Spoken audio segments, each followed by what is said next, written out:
Hello everyone, welcome to another episode of Lapetina Presents. Now I have a special guest from the United Kingdom. He's a successful filmmaker, Howard Ford. He has done 10 feature films and around 300 commercials. Let's learn more about him. All right.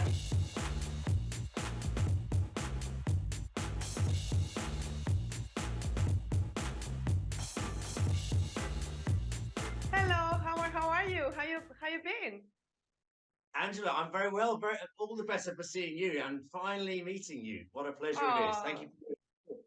Oh, thank you so much. It's an honor for me. You know, this is a dream. You're make me feel make true for me. You know, you make my world. I love your films. And what can I say? You know, I have a big surprise. I want to share something quickly for you. Oh, man, that's where the feature started. Wow. Yes, yes. Wow. And Wow, this one brought tears on my eyes. I love this one so much. I like this one so all of them. And then thank you. The Dead but before too. this one is the death one. Okay, just the misorder, but this two. Yes. Wow. This one I saw. Yes, in English and also in Spanish because Telemundo was broadcasting. You know, it's one in Latin in Spanish television network, and I saw in Texas with my parents. We love it so much. Thank you to your parents too. This one was the first I discovered you. When I watched this one, I fell in love, and I love your kids acting, and all the cast was wonderful, beautiful story behind. And after I got this, when I started my friendship with Osei, he told me, you need to start watching the rest. And this is the consequences. Yeah, Russell Shaw, fantastic. Everyone fantastic. And then this one was in different version. What can I say? And the reason, if people are asking, why in plastic? Because I like to buy in digital version. And I'm a collector. I prefer to keep it, with the plastic, But I still have it. I have in both, in digital and physical copy.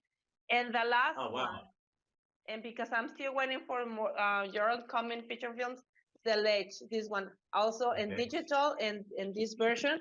And also I still I have this book that you signed for me. It's a beautiful souvenir. I show to the audience. Thank you so much. Fantastic. My pleasure. Thank you so much for buying all my movies and digitally renting them as well. To you, anyone who does so, I'm hugely grateful because as a filmmaker, if we don't have an audience, what is there at the end? Without our audience, we have nothing. We're up a mountain. Exactly. No, it's true. It's true. And like I think I mentioned to you when we have a conversation on Facebook, I tell you, for example, my parents, they don't speak English, but they still feel connecting with your films. For example, the Death and Death 1 and Death 2. My dad, he always asking, after he watched those two, because he loves the horror films, and he said, hey, I'm looking forward for more films. Even he cannot understand the English language, he can still connecting what is the the story to see just watching your film. Yes. Thank you to your parents, muchas gracias to your parents. And I suppose that's great to hear because getting that kind of feedback is amazing. Because I think as a filmmaker, you've got to be visual. I've got to tell visual stories. It's a visual medium. I think if it works on the radio, it should stay on the radio. So that's great to know. Thank you so much. Yes, absolutely, absolutely. And I'm looking forward for more films of you. And well, that's like I said, the first time I discovered the the Adventure Boys, and it was during the pandemic, and then when I saw it, I was, what a message is has to be spread worldwide for the children, because nowadays they spend hours and hours with the devices, and they're not experienced to be physically like the childhood that you and I we had before. And that's That's original, and you were acting actually in that film. That's great. I was acting. I was in that film far too much. I mean, I was available. I was always there around the camera. Originally, I was going to have a very wonderful, the lead actor from The Dead to India, Joseph Millson, who's a zillion times a better actor than I could ever be. And I learn a lot from him when I work with him. And we're doing another movie with him soon. And so he was originally going to, be the dad in Adventure Boys. But it was like, okay, well, it was a low budget movie made from heart and soul. And so he was like, he was going to be available that Tuesday, that Thursday, 2 weeks time. And I was like, do you know what? I just need someone who's there all the time. And of course, they're my boys. So, there was a natural rapport. I actually screen tested myself for that movie. So I went out in the fields and I thought, well, I've been in a few movies, bit parts here and there in my brother's movie and some of my own. And I thought, can I carry off this role? So I just put a camera there and gave myself a test. And I thought, I can get away with it. I can edit out all my bad bits. And trust me, there was a lot of that. But it's great that global message, because I think, before the pandemic, and I think the world has changed. And we don't get me wrong, we owe a lot. We're talking because of the internet now. Fantastic. That's great. So it connects us in some way. But I think I was at the shopping mall the other day, and it was just, I saw these young kids walking around, and they're walking with each other, and they're just on their phones the whole time. I'm thinking, come on. I'm guilty of doing, too many messages, and I have to do these for my work. But I think you're right, the lack of connection, and that was seen to me that before the global pandemic, that was the disaster we had, was that everyone was disappearing into the technology, and we are losing connection. I think it's depressing people. I think it's creating all sorts of issues. So that message that's in Adventure Boys, we've had a lot of parents and reach out and say, thank you for that, putting that message out there. So unfortunately, that movie came out the week that our digital release of Adventure Boys and all of the promotions we had came out the week we were told, by our Prime Minister, stay indoors, and that was it. It was totally weird. Our sort of tagline was, get off your device and get out there. The week of lockdown, you couldn't make it up. No, but I still, I can imagine the frustration of that, because like you say, okay, you create something to, to motivate children to play outside, and then unexpectedly something that we never expect about 2020, COVID comes. Yeah. But still, the message is there. And I'm pretty sure that it's a perfect gift, souvenir we can give to any teenager and children, to start to motivate them that there's a world outside, and don't get stuck in your devices. I can see on my nephews, for example, they get stuck watch hours and hours and hours. And I give it for a Christmas gift, that film, because they are taking English classes, because they live in Monterrey, and they love the film so much, and they say, "Oh, it's true. Yes, I want to have a bicycle. I want to be outside," and they start, complaining about the COVID. I know. Exactly. I mean, for me, I've always been quite a physical person anyway. I'm in the gym like 5 days a week, and I think as a filmmaker, I have to go on all these adventures, so I have to keep myself very physical and give myself that energy to be able to get up in the morning, and no matter what is going on, and have the energy to do what I need to do. So I've always been, that into that sort of doing physical stuff. If I'm not making a movie or something, I always want to get out on a mountain bike and, go up a hill or do something. And it seems so sad to me that so many people are losing that. And I think we've got to be really, really careful, maybe even more so since the pandemic, that we are, I go on Facebook, and I'm now finally on Instagram, because I got told off every day for not being on Instagram. So I am now, but I don't want to spend that time on it. I want to keep connection with other real human beings, because that's the gift we have. That's the best stuff. So exactly. I love movies. You can go on an adventure. I mean, you go on an adventure making them, but you can sit down for an hour and a half, and you can be taken to the edge. I mean, literally, in some of these things, and you can experience things. And I think it taps into a fast track of emotion that you can feel and somehow relate to your lives. And it's always a reward as a filmmaker if someone does feel something, or you get someone to tears, or you get someone, those are goals I have, not to make people cry all the time, but to emote. And so, but we need to, once we've finished watching the movie, let's get out there, let's get out there and do stuff and meet people. And because that's Exactly. the chance we have right now. Anyway, that's off Exactly. on Yes, I agree with you. But before we go to another movie, because we have plenty, to talk about how your kids, how they feel to be part of the cast, to be in the Venture Boys. They were so Yeah, excited, well, they look, were afraid, yeah. or they shy, or how they feel it. Well, yeah, and the funny thing was, as a filmmaker, I had no intention of ever. Look, I won't tell you the whole long story, but I had no intention of ever. I was off around the world. I was never going to have kids. It was never on my agenda. I was never going to do any of that stuff. Actually, long story short, but well before I made the ledge, the reason I was interested in doing the ledge, because I actually nearly died snowboarding. I fell off a mountain. I was stuck on a mountain for 7 hours, no food, no water, with a 700-foot drop. Very, very long story as to how I got out.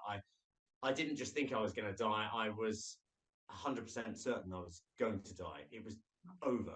And at that point, I remember thinking, as I was about to fall, that why was I afraid? My girlfriend just wanted children, at the time. And I thought, well, if I get back from this mountain, I'll go and have those kids. And anyway, so that's the reason I had kids in the first place. I was never intending to do it, but then they're here and I love them to bits. And what happened was that with Adventure Boys, they used to come down in the mornings, Daddy, what should we do today? And I was like, right, we're going to go up, we're going to get our bikes, we're going to go up that hill, we're going to do that. And then one day they started getting into, the looking at my phone, looking at the iPads or whatever. And they stopped asking me. They stopped asking me in the morning, what should we do today, Daddy? And I remember seeing one morning, watching their faces, thinking, oh, they didn't ask me today. Now they're on endless videos on YouTube or whatever. And I watched their little faces and I thought, I'm going to lose them forever to this. I have to do something now. So the next day they came down and I said, right, boys, who wants to star in one of Daddy's movies? Me. Okay, both of you. Sit down right now on the couch. I'm going to put you as the stars of the movie. Tell me everything you want to see in the movie. And they started going, okay, so we want motorbikes, we want mountain bikes. Okay, we want a castle. One of them said, we want to get the girl, and criminals. Let's have criminals. We can, silly criminals. We can, sort of fight against. And then they gave me all these ingredients. And I used to teach a place, Brighton Film School here in the UK. And we had this exercise where, you'd pick random objects out and you'd have to make a movie with them, be it an orange, a piece of string, pork chop, anything, didn't matter. You had to make a little short movie with those things. So in the same way, that exercise, I thought, let's do a feature movie with this. And then I started ringing all the actors that I wanted to work with, or actors I already knew that I'd worked with and I liked. And I said, right, I'm going to make this movie, and it's all to do with getting kids off devices. I have no idea if this is going to become a movie that gets released, but I'm going to do it. And everyone said yes. And there was a great team of us doing it. And I think the boys, for them, the experience, Felix was 7, Rory was 9. To be thrust into leading roles in a movie with actors from Harry Potter and World War Z and all sorts of wonderful cast that we had, was really, I think, an unbelievable experience for them. But you know what? A couple of after the film was released and stuff, and it was on the cinemas, and I remember Rory, my oldest, was very nervous about it, and we sat in a full cinema, a local cinema, in Hailsham, wonderful cinema there, and it was a full house. I mean, it was everyone had turned up, and when the film started and it started working, people were laughing at the jokes, and he then totally relaxed. This tension, I could almost see it go from his shoulders, and he turned to me and he goes, I am proud, Daddy. And that was a very nice moment. Felix, the youngest, I think, is who's been in the Lockdown Hauntings, and he's in a new movie we're doing coming up called Damaged. He's, I think, more got the acting bug. They're both very talented, but I think Felix is perhaps more naturally the actor. And a couple of people, just, maybe I shouldn't admit this on an interview, but I will. But a couple of people at, Rory's were a bit mean to him at school about it. You know what I mean? Like, which I thought was really sad. You think you're an actor? And he's like, no, he never wanted to. They had no ego about it at all. They never wanted to put their hand on something in a movie. But look, so they I think it was a great experience. And I think in 20, 30 years' time, one day they'll dust that movie off, they'll watch it again, and they'll understand everything I was trying to say. Yes, absolutely. But he also was a Never Let Go, no, at the end of the scene. He's in at the beginning as well. Yeah. So now Felix, yes, Never Let Go. I made. I mean, all these crazy stories I have about my real life. I really, I nearly lost Felix. This is before we made Never Let Go. I was writing another movie, and we were in Malta, very wonderful country, and I would definitely go there again. As my first day looking after him, he just turned 3, and he was on the lilo in the pool. I don't know what you call it in the States, but it's this floating device. Mm-hmm. And you know what? I'm guilty. There we go. Here's mobile devices. My phone went in my back pocket. I was stood back, and I had a text messages from my wonderful friend Marie in the UK. Mm-hmm. And she asked me a question. I had the answer to the question. I started typing, and then I looked up halfway through the message. I was like, he's not there anymore. It's just this floating thing on the swimming pool. It was, and I mean, my heart started going. Like, what? It was a really busy resort. I ran over to the pool, and I was like, Felix, where are you? He's not in the pool. And there's all these people running by, and I thought, oh my God, he's been taken. I thought I've seen these videos. We've all heard these stories. The Amber Alert, whatever it is. That and I was like, okay. And I ran to the edge of this. We were in this resort that had it was up high. I remember it was up high, and it had steps going down. And in my crazy mind, my adrenaline going, I was thinking, I mean, I'm not a violent person, but I'm diving on people and my fingers are going in their eyeballs. I'm not, I'm that, and I was thinking, and I saw someone loading something in the back of the car, and I'm thinking, they're loading him, you know what I mean? Everything was going, and I was ready to pounce on people. Anyway, I was like, get a grip, Howard, get a grip. But my adrenaline was go, go, go, go, go, go, go. I could climb the walls and everything. I thought, I know what it is. He's gone to some swimming pool around the back of the hotel, because he and Rory went there when we first got there, and went down the slide. And I said, don't do it while I'm not here. Anyway, I started to run round to that pool, and then I saw this glint of light on the water, and it was a glint of light went in my eye from air bubbles. When I look back at it, it's bonkers.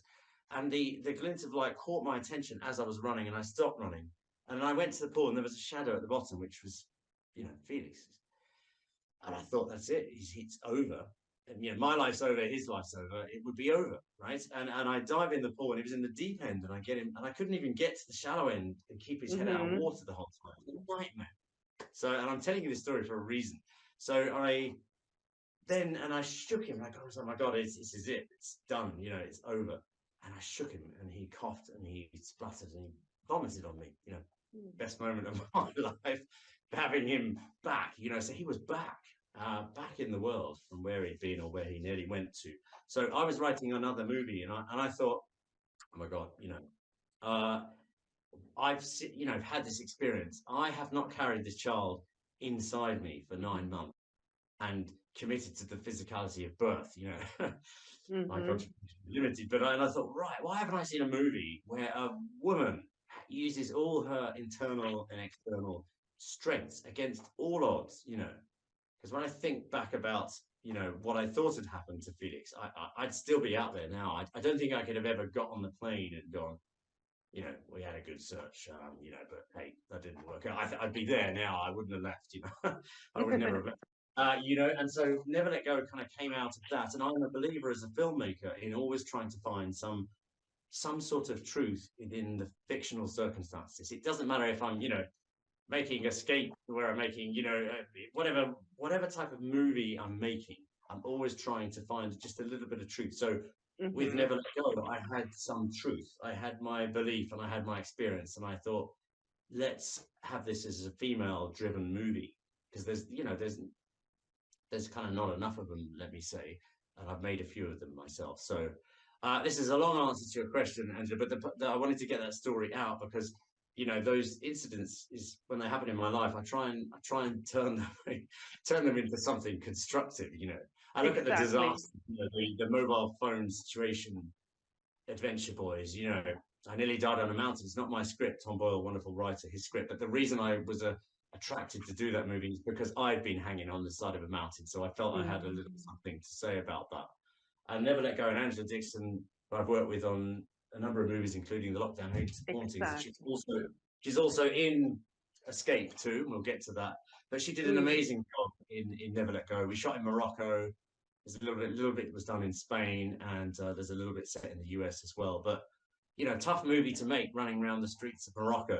But I wanted the environment to be like a maze through those incredible streets. Morocco's beautiful, but the fact she was stuck in this intense situation. So I think mothers particularly have a connection to that film. No, absolutely. And Angela, she's a fantastic actress in a way she also transmits that role. When I watched the film, I watched several times in English and in Spanish. It's one of the type of movies you can watch over and over and over. Actually, my husband, he's a fan of you. He loved all of them. But for this one in particular, you can feel her, her anger, her frustration, everything. Even when she was climbing on the big wall, I was feeling pain in my feet, in my foot, and then, I was feeling like I was inside of her. You trust me that, and also presenting like she's top of the top. What can I say? Then action actress, and what a wonderful choice you made with choosing her as a leading role for that particular film. Love it so much. Thank you. And I was delighted with what she did, and it's great that you picked up on those things. And I think it was a stressful experience for Angela, not just because, talking of the feet, she is running around in barefoot in Morocco, and on the streets, those streets of the riads and all those things, there was broken glass and all. Once you write these things in a script, the reality of it is you've got to get somewhere and you've actually got to physically do it. And I wanted to stick with the barefoot situation, and I did feel for her a lot, but she went through an incredible amount emotional stress as well, because she had to hold on to that incredible stress about losing such a connection. And I won't give her private information away, but I think she thought about certain family members, and it wasn't working. And then she clicked onto a particular thought, something real in her life, and then that was the connection, and she held on to that. And but with Angela, this is the importance of networking. It from it's all about it's kind of about who you know in this film business, to be honest. And it's about those networking connections. I'm always looking out for brilliant actors, actors I want to work with. And with Angela, we met at the Cannes Film Festival 5 years prior to making Never Let Go. I was there with The Dead, just before its theatrical run, which was a successful horror movie. We got to #1 in the US at some point on Blu-ray and DVD with that movie. And Angela was there, and she came onto this boat. I was already on this. You have these parties in Cannes on boats and things, which are very nice to go to. You get champagne, and it's the sun's going down. It's all, the situation is right because they time them at that time. So we met on a boat, had a nice little chat. All right, you're an actor, I'm a director. Had a drink, and I saw her showreel. She showed me her showreel. I think I showed her a trailer of The Dead at the time. Had a nice chat, and I thought, well, there's a nice person who's talented and everything else. I think we had a lunch in London, but it took us 5 years till this experience happened to me, and I thought, who is this mother? Who is this woman? Boom, boom, boom. My Rolodex of actors goes like it does with every time I cast. Think of all these people, and then boom, it just flashes up for me, and it was Angela. Yes.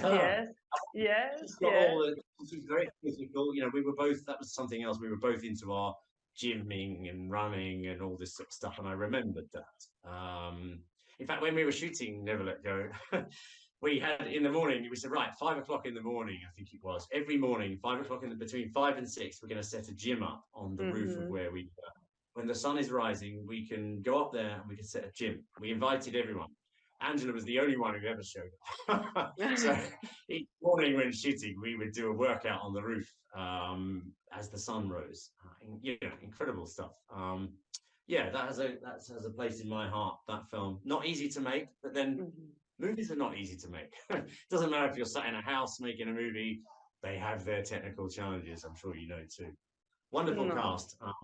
Everyone was great in that movie. No, and Morocco is not an easy place I can imagine, to do films, because the structure of the city, of the country by itself, I can imagine the regulations, the government regulations, all these things, plus all the stress, and it's very seamless. Every movie that you do, in my personal opinion, everything looks very flow, very, very, very flow, like I can understand it's a hard work, but you do so great that you don't transmit that, how can I say, what is behind. The movie is the story, the beautiful story is there, the action is a roller coaster, but it's not, what can I say? Difficult for me to explain in English, but let me try to figure out what I try to say. No. For example, like, there's some movies, to be honest, I respect all filmmakers. I feel respect. Some of them you can easily say, oh, that was very visible. It's not. I can notice was a movie. I can. It's fake. Easily to notice that. Yes, that's what I try to say. In your films, it's not like that.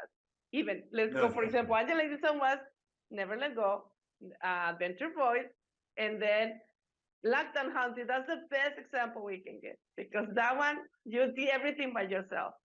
If you don't say that, nobody, I could be able to notice that, to be honest. Everything was, yes. Yeah. Amazing. Well, thank you. I really do appreciate everything you said there, Angela. That means the world to me as a filmmaker to get that feeling, because of course you're on the other side of the world, and I don't often get to speak to. Well, I mean, I meet people who've seen my films, of course, but to have an opinion like that, and spotting those things, it's very important for me from a camera operating perspective. On most films, not every film, I generally try and have my hands physically on the camera, and I think and I respect actors. Without actors, there could be nothing for me to capture. So you've got to have the talent, the emotion there. But once and I try with my cast and the crew, I try and take the pressure off them. So I try and almost put them in a situation where they don't really feel like they're on set filming. I don't ever load them with pressure. I think, and I've heard of directors doing that. Everyone has a technique and everyone has a style, but I try and take the pressure off, so everyone feels very free, and they don't feel even that I'm judging them. They are free to do their art, and I think I hope I get the best out of people in that way, and I hope they have a good time. I want people to have a good time. Life is short. We need to enjoy it. But so I always try and find people. I think I can. It's almost like I don't know, like a musical thing when people are jamming. Yes, I'm not musical. Exactly. I always wished I was. I always wanted to be able to play guitar. I was always envious of the person who could sit around the campfire and do that. I can't do that. Yes. There was that thing about jamming with someone. You see that they get into this zone and there is a flow. And I think you mentioned the word flow, which I think is very important for me when I'm camera operating, or when I'm framing, let's say, because even if I'm not camera operating, I do like to set up, and I do it from an instinctive point of view. So I feel it. I don't do it from the technical perspective. It's hard to explain what I mean, but I look at a frame and I go, okay, can I move the camera forward or back, or the lens, and I think, okay, now I feel there's something. Okay, I get a little feeling in my heart, I think, because I think it's more the heart than the brain sometimes. Yes, exactly. And I think, okay, now I feel what I feel it. I feel the thing that when I sat in a room with a coffee and I was writing it, if I was the writer of that film, or I was planning that scene, I feel that thing I want to feel. So great. The cumulative effect of the shot flow, if someone feels the emotion at the end of it all, because it's so intangible. Films, even bad films are hard to make. Yes, they are. Yes, it's true. So it's wonderful if you get to the end of it and people feel something. That's my ambition for my audience. I want to take people on a journey. I want to grab you from your seat and I want to take you somewhere you don't expect to go. And I want to put you at the front line of it. And I want you to feel the blows as they come. I want you to feel it in your heart and emote you. And if I'm in any way successful at that in the 10 movies I've done and 300 odd TV commercials so far, and they've been great too, then it's rewarding for me. So thank you. I'm rambling now. But and another thing, another thing I wanted to mention that happens to me, for example, when you share a trailer, for example, or I start watching any film. Let me start. The first one I watched was The Adventure Boys. It's like when I see the colors and just the beginning of the intro, it's like a wow, like you say me like a dream. That one, I'm speaking that one in particular. Yeah. And then when I watch for the other ones, the second one was the Never Let Go, and then the Death. It's like I don't see any difference from, let's call Hollywood movies. Maybe it's not a proper way to call them, But to me, No, I your understand. films, I don't see any difference. Even yours, Thank I you. enjoy more. Is the response is here. I have all of them, and Yes. I would say I have yours and James Cameron. That's in not all of them, but One of my favorite yours I have directors, all of James them. Cameron, is one of my favorite directors. Yeah. Oh wow, well that's Yeah. an amazing compliment. I'm really, really grateful for those words. Actually, you know, James Cameron is a director I respect a lot. I Oh love the yes. Titanic. One of my, I think Titanic's probably my favorite movie. I shouldn't admit that too, as someone who makes horrors and thrillers, but it's an incredible movie. The scale of it, how he made that movie, I just bow down to the man. I mean, you know, the original Terminator as well. I think the Titanic, for example, is just, and I love his style. And actually, it's nice that you mention him because in terms of the, it's interesting when people ask me who, you know, that the type of, when I see his movies, I go, I think, yeah, that's exactly the camera angle. You know, I know it seems easy to say that because there it is and it's working wonderfully. Yes, exactly. But he choose, I think and I've never met the guy, and I'd love to, but he is doing something with his framing as well. He knows exactly when that frame is right Mm-hmm. to communicate what he's trying to say. And look, you know, Exactly. the Terminator is a wonderful film, the original Terminator. You know, I have all of and them. I made, yeah, exactly, yeah. No. But he also made Piranha 2 Flying Killer. So hey, I don't know. You know, I never saw it going like that. Yes, But yes, you know, yes. I see my first movie as my, you know, like mainline run. My first feature was, you know, I learned everything. Really, it was almost my film school. I'd done seven or eight short movies prior to my first feature, but you know, really, I learned so much. But I also learned so much of what I would never do again. You know, Yes, because exactly. you make so many mistakes as a filmmaker, and you know, and in this film business, you've got to be ready to have your heart broken. Doesn't matter if you're an actor, a crew member, you know, or a writer, or whatever. You've got to be prepared. It sounds awful. Have your heart Mm-hmm. broken because so many movies don't get made, or when they do get made, they don't. The way you saw them is not the way they turn out. Your part as an actor is not the way you expected. Things happen, and you know, you've got to, you know, when you get whacked by these things as a filmmaker, you've got to get back up again. Because also Exactly. the other thing, you sacrifice so much to make a movie, and they're really hard to do. And movies are, you know, are so much harder than anyone who hasn't made one will ever know. There is so much that goes into you know, the not just the development of it, the filming of it, the post production, and all these things. And then, Mm-hmm. of course, someone can straight away, you know, jump onto IMDb and say it's the worst film ever made. You know, so you can have your critic straight away. But you know, you got to deal with that as a filmmaker. Exactly. I think it's part of the journey to receive the positive and negative feedback. But at the end of the day, the thing is the consistency and the numbers of people there buying the film. Because, for example, there's one films that have, like I said, 2-star rates or one rate, and they sell a lot. This was, you know, blockbuster in the cinemas and things like that. So I think it just depends. For example, Michael Bay, he's being criticized a lot, and then people still buying their movies. And just, I love his movies, Well, you know. here's the thing. Here's the thing, Angela. You are absolutely right. But here is the thing: having a good movie, there's Mm-hmm. no relation to the financial success of the movie. Mm-hmm. Having like, this is what people, I think a lot of people don't actually understand. That, like some people say, I have a great idea for a movie. I Mm-hmm. mean, so many people have a great idea for a movie, right? You know, I meet them all the time. They have a great idea, and I wish we lived in a world, in a filmmaking world, where a great idea or even a great script means that A, it will get made ever, B, it will turn out to be any good, and even if it is, how do you measure success? This is the other thing, you know. How do we measure success? Is success that you get a great review for your movie, you Mm-hmm. make absolutely no money, or is your success you get terrible reviews for your movie, you get to make your films make money, you get to make more films.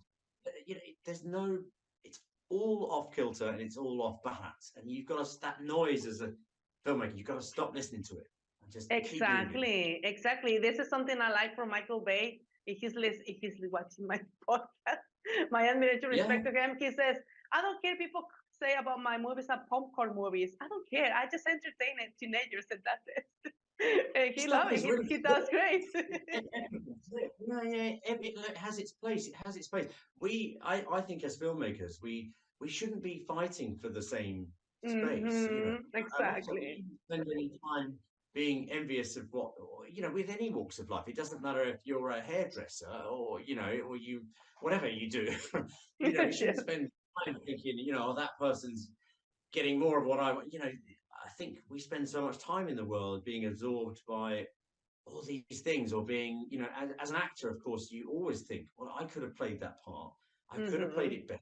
Why were they cast for that role? You know, I mean, I'm not saying everyone is out there feeling that, but there's a lot of that feeling around in the business, and Yes, we can't be absorbed by that. We've all just got to keep going forward and not look back. exactly.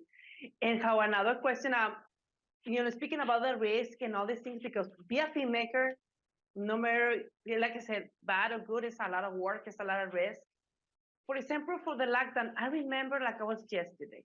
You put a Facebook message and you said, I cannot be sitting down doing nothing. I have to do something. And how you make that decision to do everything by yourself, knowing all the restrictions, all the fears, because we don't know what's the COVID. Everybody was, scare each other. Can you tell us about Yeah, that? I can tell you about that. It's a great question. Yes, and I remember the moment too. We were just a couple of weeks into lockdown. The whole world, right, stuck at home all Mm-hmm. of a sudden, and I'm someone, you know, as I mentioned earlier, I'm out there on my bike, or I'm running, or I'm, you know, I want to go do something Mm-hmm. physical, not making a movie. And we were going to make The Ledge. That had been delayed again because of COVID and all of that stuff. And I sat there and I thought, well, I've got to do something.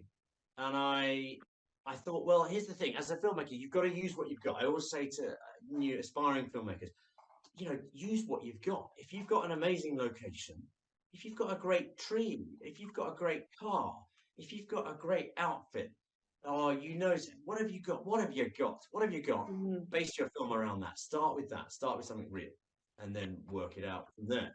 So, what did I have at that point? What did we have? We had a pandemic. We had fear. We had isolation. We had anxiety. And I'm a Mm-hmm. filmmaker, and I'm a storyteller, or at least I try to be. And I thought, well, can I do something with fear, isolation, and anxiety? And I thought, well, I've got all these actors at home. Surely these actors want to act. We're not allowed to make movies as such at this point in time because we can't get people together. So I thought, Mm-hmm. well, you know, and I've always been a believer as a filmmaker of learning everything on set. I want to know how to do the sound. I want to know how to do Mm-hmm. everything because so I can understand. You know, I even want to know how to act. So it makes me a better director. And in fact, I learned a lot from acting, Mm-hmm. things I shouldn't do. So with this lockdown, it came along, and I thought, well, let's put something on Facebook, as you remembered. And I thought, actors, if I was doing a lockdown movie, and I, you know, with no crew, and I could film it with you in your homes, would you want to be a part of it? And I thought, well, I might get some people saying yes, I might get some people saying no. And you Mm-hmm. might remember there were like hundreds of people saying, yeah, definitely, definitely. It was like hundreds of responses. And I thought, okay, there's energy there, there's positivity, there's energy. So I had to come up with something, you know, very quickly. And I clicked on the idea, and I thought, well, what is COVID? It's, or at least, you know, what are we told that it is, and what is it? It's a killer. It's killing people. And I know I lost my uncle to it. You know, had to kind of watch his funeral on a YouTube video basically at the time. All very strange. He was the guy who got me into fitness, and there he is waving goodbye on a YouTube video. I'm like, look, it's real. This thing is killing people, and it's invisible. So I'm like, okay, it's an invisible killer. People are stuck in their homes, and I thought, well, I've got to come up with a plot. And I thought, okay, let's come up with, let's say it is the ghost of a serial killer. I'm not quite sure exactly where it came from, but and also during the lockdown, nature came out more, so you started to get more of the bird song and more nature. I thought, well, hang on, what if just conjuring up a story that during the lockdown, spirits are rising up. Where the human energies, the traffic is not going by, the people are not walking by the streets. Why not? That the spirits are able to, if you believe in that kind of thing, the spirits are able to want to. So I thought, okay, this. I feel like I've got a story here, and how can I get this to work? Well, I can get this to work because we're in lockdown right now. Let's have the actors playing people who are stuck at home in lockdown, as they are, and the ghost of a serial killer is coming into Mm-hmm. the house. He comes into the house. You know, this particular ghost quite likes young ladies. You know, he's not very pleasant, but he can float into the house. He can go into any house he wants. And if he likes the look of a victim, he can hang around and linger at the house and start to terrorize them and move objects. And I thought, well, I saw the making of The Omen and I remember the making of The Exorcist, a movie that's incredibly powerful to this day. Now, that has a particular energy of its own. And I remember just seeing this image of the making of the movie when and I remember the scene in the movie where the chest of drawers comes across the room, and Ellen Burstyn gets pushed into the corner. It was a terrifying scene. And then I saw the making of the movie. It's basically some greasy grip. He may not be greasy, he was probably lovely, but he was a bloke a couple of blokes in an overall shoving the chest of drawers over, right? And he's got sound effects. And I thought, well, I need to do stuff like this. I could do stuff like this. I can have fishing wire, and a lot of it was done with fishing wire. Because of course they didn't have CGI back then. I thought, you know what, I'm gonna get some fishing wire. I'm gonna load my car up with equipment and I'm gonna drive around the UK, which I did, with no crew whatsoever, and film in actors' houses. So within 2-3 weeks of putting that out there, and Angela helped, get dialogue together for that, and right, because I called Angela, I thought, well, she could be in it. Great, she wants all these wonderful actors, that I wanted to work with as well, and they all came on board. And I thought, let's just go around and do this. We went around to their homes and we just did little parts of the movie. And I thought, I don't even know if it's going to be feature length. But in the end, we ended up with a 98-minute movie, which has not just been released. I mean, Warner Brothers picked it up and stuck it on 462 cinemas in Vietnam, for example. It's still out there. It's coming up on the cinemas. It's getting a Latin America release. I need to check on that because apparently it was about now that it was meant to be out on some cinemas there. And that movie, which we got Tony Todd, who was actually a fan of love Tony Todd. He's brilliant. He was the Candyman in the Candyman movies. Great guy. I'd met him before. Had a lovely chat with him. He's a really, really nice man. And I thought, well, I've got to have a bit of a horror star in it. And I thought, well, let's try and see if he'll come on board. And then he did. And we shot his scenes via Zoom.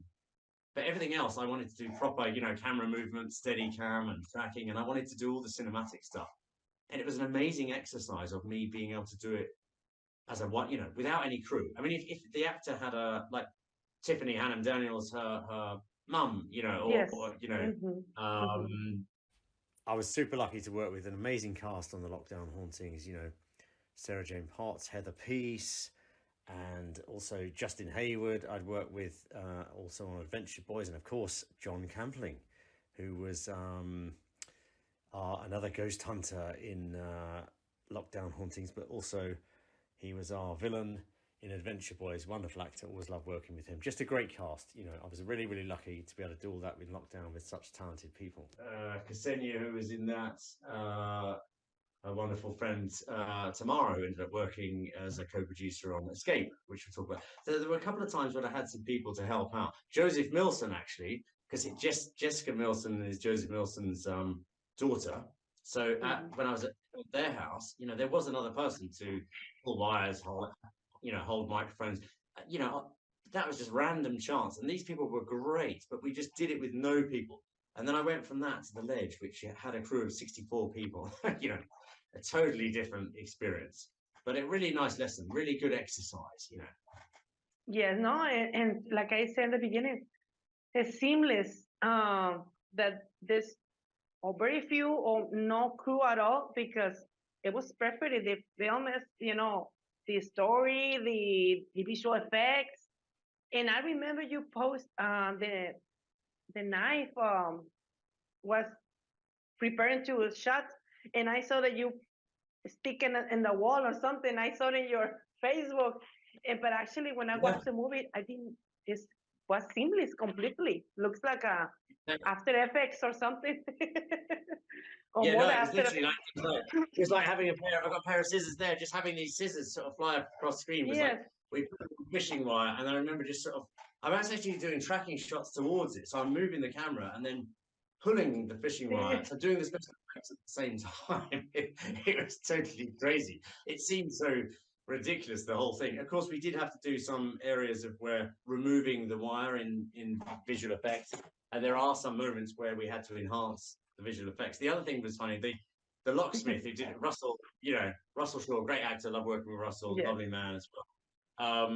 He is the, again, all these, I get these very lovely people to play the heinous serial killers. It's normally like the opposite types. Glenn Salvage is another one, plays heinous killers, but is really a lovely man. And he plays the locksmith. So it's ultimately the serial killer that went to prison and died on day one of lockdown, and his spirit has come out, So, but there were times, of course, I couldn't travel around. You couldn't even have a person in the car.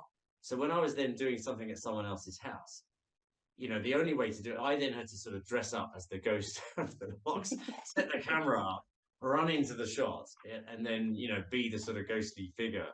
And actually one or two shots when we're at Joseph Millson's house, he played the locksmith just for the ghostly figure. It was a crazy undertaking, but somehow it came together. And when the film got released, because it's been released all around the world, which I'm very proud of, and the actors did a wonderful job. I originally had a credit on the beginning of the film saying this movie was shot during lockdown, shot by one man, which it was. But I remember at the time said, we think we don't need to say it. And I'm like, well, but if you don't say it, it feels like how can this movie compete? I don't want to compete with James Bond. Do you know what I'm saying? I don't want this movie to play against these other movies, of people to not understand that it's a lockdown movie.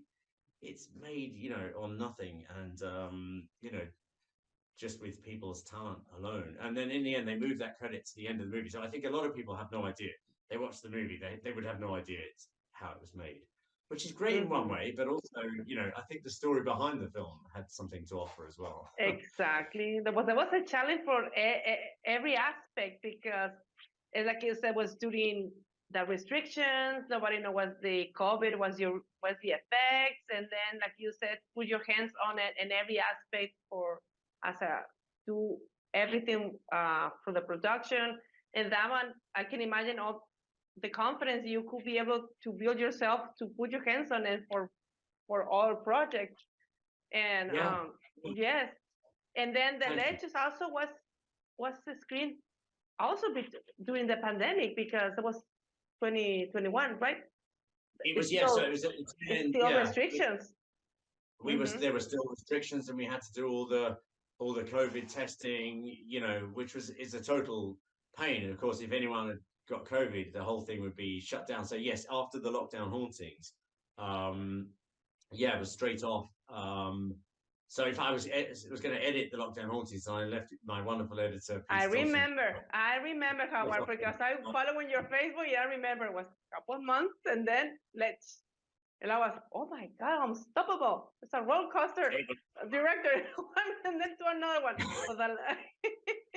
It was a roller coaster. I mean, it was a roller coaster, and I want my films to be like this roller coaster. Yeah. We shot The Ledge, which is a climbing movie, it's been very successful around the world. It's actually sold in every single 1,000 cinema screens across South America only, and 732 screens in Mexico by itself.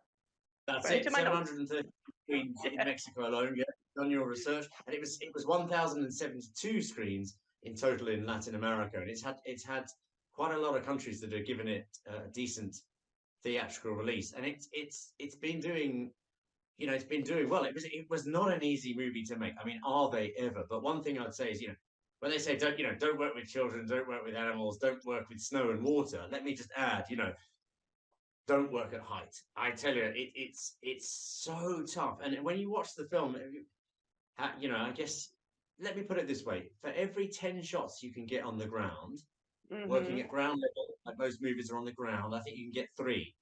You can get 3 out of those 10 when you're in the air. I mean, we shot. I mean, the actors are on a real mountain face half the time, and there's a jagged mountain face, and they're like, actually sort of ripping their hands up and stuff. It's crazy. And of course, I can't float in the air, and nor can the camera person. We had this huge sort of jib arm, and of course, trying to coordinate those shots, because once you've got your actor up there, your actors, And then I'm kind of going, you know, I remember sort of talking to Brittany, the lead, you know, Brittany Ashworth, and, you know, did a great job. But it was probably a frustrating shoot because they're up there and I'm down there and I'm going, okay, right, so the camera's going to come in a second. When it comes in, look scared. I mean, I get close up of you, and the camera's going to come. I'll tell you when, you know, it was like the reality of actually making that film and trying to then go, trying to get these poised shots of human emotion and things like that going on, and obviously the action, but actually trying to get anything that was what resembled what was in my head, and trying to do it without killing people, because of course they are at height and it's dangerous, and of course there are safety measures and things that we did, and times when we had to extend the mountain in CG, but essentially they're at height, you know, and I'm down there half the time with the crew. And it was very, very hard to make that. And it was very, very hard to make it in the period of time that we had. I'm very pleased the film is doing well. I always feel there's more I could have done, you know, with, you know, time and resources. But the crew in Serbia were wonderful. We worked, it's set in the Italian Dolomites, and we had, you know, drone shots of the Italian Dolomites, etc. But all the actors came out to Serbia during that, as you say, the window of when we were allowed to do stuff, with certain precautions. So it was made during that time. And we had 19 days within which to shoot that movie. Very tight period of time. You know, I could have done with another 10 days, to be fair. But hey, you always want that. But they did an amazing job. Lots, you know, great talents. Also, my friend David Wayman, great actor. I remember randomly talking about random casting. We were in the middle of the casting that movie. You know, we cast it out of the UK and flew the actors out to Serbia. And we were in the balance over one of the parts. And then I remember my friend David, actor friend, another one I met in Cannes. There you are. It's good for networking. Does work. He changed his profile picture on Facebook, and he had rock climbing in the background. And I went, I like him as an actor. I've always wanted to work with him. He was on my Rolodex of actors that whizzes through my brain every 5 seconds. And I thought, I like that guy, and he's a good actor. Can he climb? And so I sent him a segment. Are you a climber? I went, yeah, mate. He sent me all these videos, and there he was, have a rock face and hanging off the thing. And I was like, and I spoke to Fred, the producer, wonderful producer I'm working with a lot, Fred Hedman of GFM Films, who I'm working with a lot. And I said, Fred, David, we've got to get him in the movie.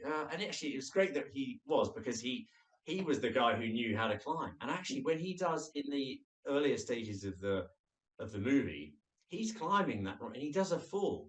He genuinely does that fall.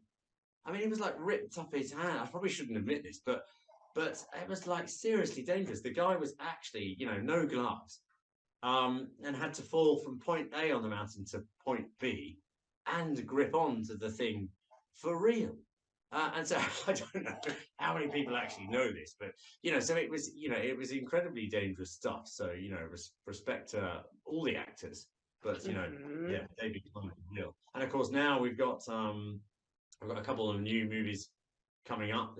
There's Dark Game, very excited about that, and Escape. So yeah, there's lots happening. I'll talk a bit about those when you want me to. Yes, no, absolutely. No, but before we move to another, because I told us a lot of movies, but for the late, I was like this watching. I told me all the movie, you know, was fantastic, you know, and I was at the same time the killer was was like the just with that feeling. All my feeling was up and down, up and down, up and down. No. Yes. And for Escape and for Dark, I'm very looking forward to see those. But let's start with Escape. You recently attend the Berlin Film Festival. That's it. I love the book. I saw your Facebook. Yes. From the Berlin Film Festival. So it has some. I can show you some images from Escape. Some of our wonderful cast. Yes, Sarah Alexandra March, Sarah Alexandra Louis James, and wonderful Sean Cronin, and Cronin, who's wonderful, and of course Sophie Rankin. We got Ksenia Islamova there, and Glenn Salvage, who I've worked with a lot. Glenn's Glenn Salvage. Had a wonderful cast. Also Louis James is not on the poster, but he was absolutely wonderful to work with, and he plays. He's a charming guy in real life, wonderful man, and brilliant actor, and was also brilliant working on the movie. He plays the sort of charmer guy that lures some of these girls. You know, and unfortunately, you know, he's a bit sneaky. Let's put it that way. But he also then things emerge in the plot that, you know, and he was such a great actor to work with. I ended up extending his parts. That's the thing. If you really love working with someone, you go, where can we use them again? But actually, we extended his part in this movie, so he's going to turn up even more than he was going to at the beginning, because Louis was just great to work with. We had a great cast. Now that's shot in we shot in Fuerteventura, so we shot out in the Canary Islands. I'm in post production on that. I'm editing that movie at the moment, but and that's my 10th feature film as a director. There's also Dark Game to come. We'll zip back to that in a moment, because that's great. But yes, we basically went and shot that out in Fuerteventura, and it is.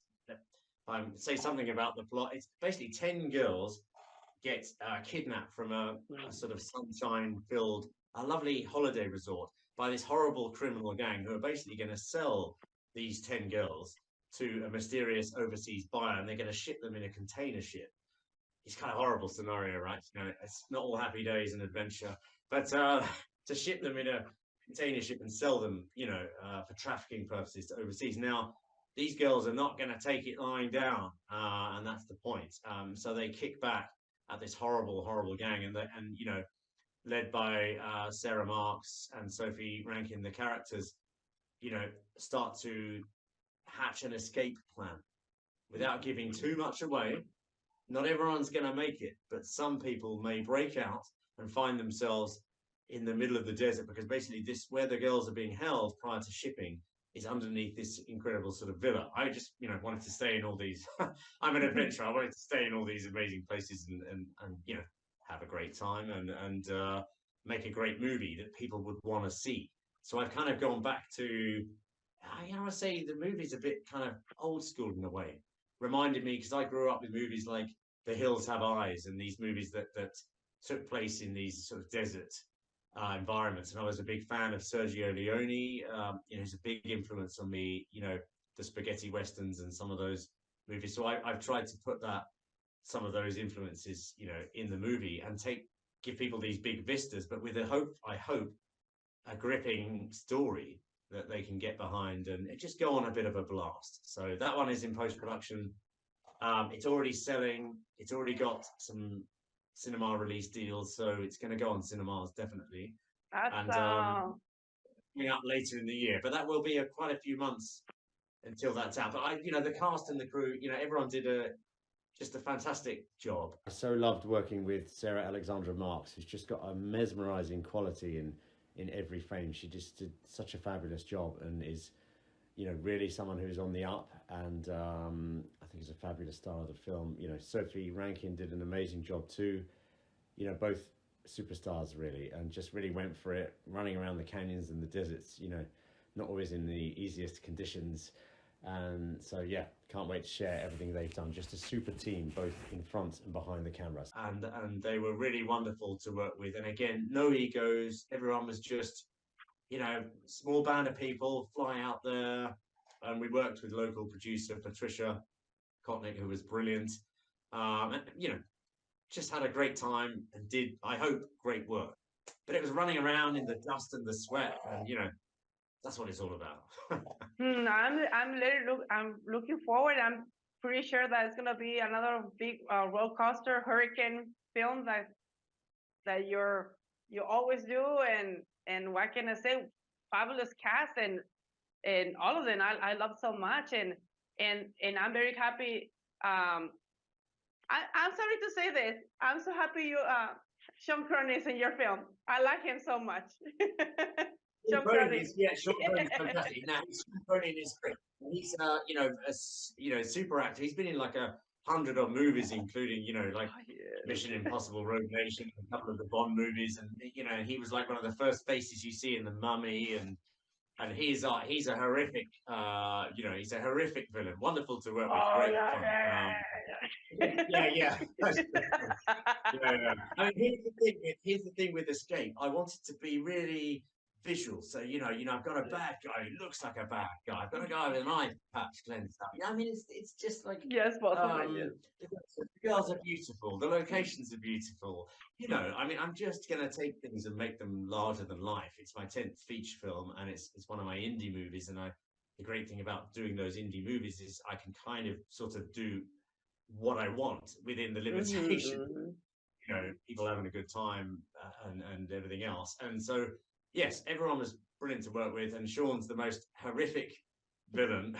But let me tell you, he might well get his comeuppance. I'm not going to give things too much away, but the girls are going to turn it on their heads, and I think it was important to, not have too much in the way of, victims who are not helping themselves, and the women rise up, the girls rise up, and I'm not holding back in that department. They're gonna go for it. Gonna get yeah. So they did a great. So very excited about that. And also we've got I work with a fantastic producer called Tom George, who's also a great friend as well. I've known him for years and always wanted to work with. And we've got. I'm just going to sit through to give you a visual. I'm sure you can bring it up on the screen.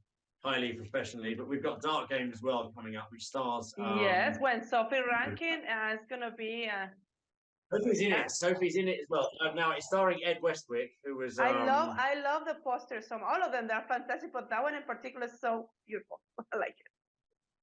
Great job. Yeah, thank you. I love working with it. Was super cast. Ed Westwick is an amazing actor as well, and we had a super cast. All across the board. The guy playing the presenter and all the.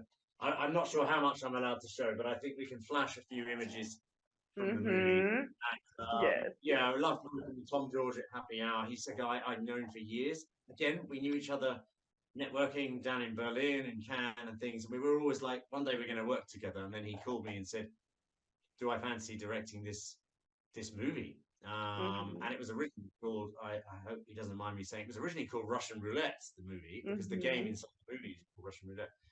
And we had to change the title of the movie because of events that then occurred in the world. But it's basically about Detective Ben Jacobs, played by Ed Westwick, who is the star of Gossip Girl and White Gold, etc.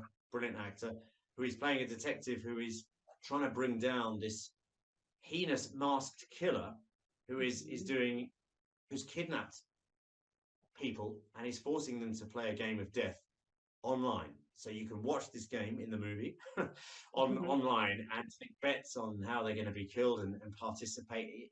For me, it was like a statement on where, because I always look for those deeper meanings. And when I first read the movie, I thought, oh my God, there's this heinous death in the first minute. I'm not going to do this movie. But then I thought, oh wow, it's actually a very clever movie, very well written. And it's a statement in a way on where the internet is going. Scary things on the dark web that I think are occurring already. I don't even know how to get on the dark web. I don't want to know.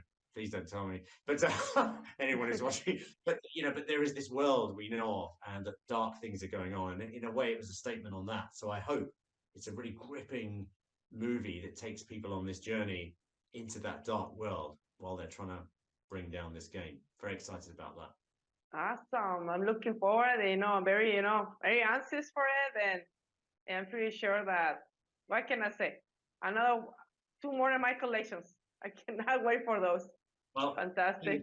Yeah, hopefully we'll get on the cinemas as well, and there'll be things we can get you into the cinema to see. We must get you to a premiere at some point. That's another thing. That will be awesome. Yes, it will be an honor. Yes, absolutely. Yes. I should fly out. Any excuse for me to fly out. I love flying to places, so there must be somewhere also, near-ish where you are that we could coordinate, get you to a premiere. That would be great. Awesome. That would be good. Absolutely. I will be there. Awesome. And pues congratulations for all your achievement. But I know I want to highlight something that for those people that are watching this, that award director, 10 feature films already done, because you're already the 2 in post-production. 250 commercials. The commercials is doing you do also in the meantime. Yeah. I've kind of lost count of how many commercials. So it's 10 feature films now that I've directed, and yeah, probably around 300 commercials. I kind of lose count at some point, but the commercials are really great things because it's not just the fact, you know, you do get well paid as a director for doing commercials. There's no doubt, but they're mini movies, you know, and also I often make such happy stuff. My commercials are, you know, some cheesy coffee commercial where it's romance and things like this. You know, I've done things for Nescafe, Guinness, most of the major brands. You know, you leave a Procter and Gamble. There's a lot of commercials, a lot of brands, and you get to do these mini movies, which are they're great little practice to sort of go, well, I'm going to shoot it like a mini movie, and then you can use that experience when you're making movies. You know, you can bring it all in, and you have that stuff at your fingertips. Exactly. And also, congratulations for your award with Magica Film Awards as a best feature. Yeah, well, happy to hear. Best feature. Yes, beautiful. And also, for yes. And also, congratulations to the producer friend Hetman. He's part of your team. He's always with you, working on your films. And also, Maggie, and what she's the one organized this. She's fantastic. Magic. Yes. Organising something else for the Cannes Film Festival as well. So there is she's organising something for the Cannes Festival as well. So she's great. Yeah. She is a fantastic person. Yes. Very entrepreneurial. Very woman. Yes. Yeah. Strong woman, go getter. We need more of that. Absolutely. No, but thank you so much, Johan. And any additional projects besides the dark game, and the escape? Anything else besides you want to share to your fans? Yeah, well, I am attached to four other. I'm actually attached to four other movies coming up. One is called Damage, which we're hopefully going into production on in the next few months. We're casting for that at the moment, and we're gearing up for production on that. I can't say too much about that one because I'm not allowed to at the moment. But that one is another thriller which has got, you know, a lot of great action from the same writer of The Ledge, Tom Boyle, wonderful writer, very talented man, and working with Fred Hedman and the team at GFM Films on that. You know, Kate Hedman as well, and so yeah, very excited about that movie. I'm also working with a producer friend of mine who I've known for many years, wonderful friend Mark Andrews, who we're working on a movie called Indelible, which may also become a TV series. That's something I wrote a while back, but it you know, these things come up. You know, the movies that don't get made, then they come back sometimes. And there's another movie we're working on with Mark. So there's a couple of things. I'm not sure how much I'm allowed to say about those, but there are things coming up and at the moment, you know, lots of scripts coming in, and you know, it's exciting times. But I'm very grateful for, you know, for your support, Angela, over the years. You've always been hugely supportive, you know, of my movies. I'm very grateful and for that, and for anyone who watches any of my films. And you know, I'm extremely grateful for it, because without the support of the audience, you know, we really have nothing. And so, you know, without moviegoers, without people who want to be taken on a journey, you know, what do we have? So I'm very grateful for all of that. So thank you to you and everyone who's watched my films. You're welcome. And I'm pretty sure that I'm very proud and very honored to call you friend, my super fan. But before that, I'm your fan. And I'm very proud to say I'm your fan, and will be your fan for forever, because, you know, having this interview, doing this to me is a dream come true. I was telling my husband and telling my mom, and, you know, it's a beautiful feeling. Thank you so much. And I'm pretty sure that a lot of fans like me will be very loyal, and we start collecting, because but it's a beautiful feeling, you know, having the, you know, the physical copy, and, you know, and the first time we start connecting in Facebook and interacting during the pandemic, was the time that people get connected, and somehow was the positive side of the COVID, the 2020. And I learned about you and following your career, and you are a very humble, beautiful soul person. I call my soul brother. I love you so much. And in the success, the success keep you, you know, keep you that beautiful soul you have. So There's no ego of you. That's very, I very don't kind. feel that. You're beautiful. What can I say? I love you so much, Howard. Oh, thank you. Vice versa, Angela. And I'm a believer in treating, everyone with respect. It doesn't matter if someone, serving you at the table, if someone is sweeping the floor, or if someone's the MD of a big corporation I'm working from. I treat everyone the same. I have respect for every human being and what we contribute to the world in our different ways. We make up the world, and I think any positivity you put out there goes around, and I think that's the stuff that makes this world a beautiful place, if you want to look at it like that, because and we have to open our hearts to the fact that it can be. I mean, look, we can all focus on the frustrations and negativity, and we can go down that road if we choose to, somehow, no matter what.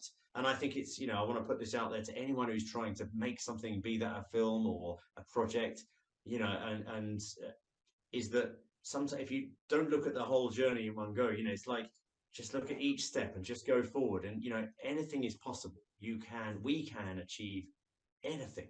People say to me, oh, how do you go out and make, no, I got out and I made movies. How do you go and make movies? Because I get out of bed and I make movies. I go and do it. Somehow the doing it of it creates the path. And, if put that out there, and congratulations to you, Angela. You've decided you do your show. Now you're interviewing wonderful people, and you're very active, and you're very kind and giving and encouraging on social media. It makes the world of difference to all of us. Oh, thank you so much. I want to share something with you. I want to, first of all, thanks to Marcina Messer. She encouraged me to be part of Very Lumini. She's your friend. We have a friend in common, our soul sister. I call her my sister. I love her so much. Yes.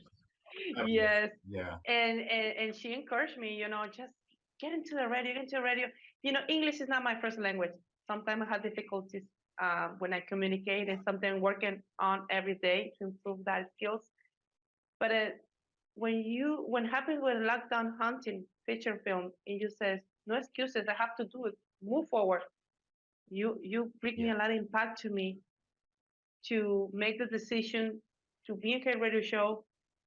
I got married with my husband, Victor, and he says, let's make this and video podcast. And at first thing I told him, I don't feel confident because of my English. I don't feel confident to be in front of the camera. But somehow, to be honest with you, the first image comes to my mind was you. Because there was no stopping. You go for it. You go for it. You just need that inspiration to me. That's what I always say. How is your inspiration? Your inspiration, because you don't any excuses not to do it. And that in your area as a filmmaker, in my area as a podcaster presenter, and looking forward to grow in this area, it's the persistence in follow where your instance in your passion and remove the Yes. Thank you so much. That really means a great deal to me that you see that and you say that, and I'm thrilled. I did not know that was your, I formed part of your inspiration. But I am a believer, and I want to get this message to anyone. You can do anything. Here's the thing, Angela, that to anyone who's listening or watching, is that you mustn't let the fear in. If we are all fearful of things that could go wrong. I mean, obviously, look both ways when you cross the road. Once that's done, outside of that, don't be fearful. The fear might not be a real thing. Don't think of what could go wrong. Think of what can go right, and go for it. Fine, you'll deal with it. You're a smart person. If it goes wrong, you'll deal with it at the time. Just go for it. Things happen, and when you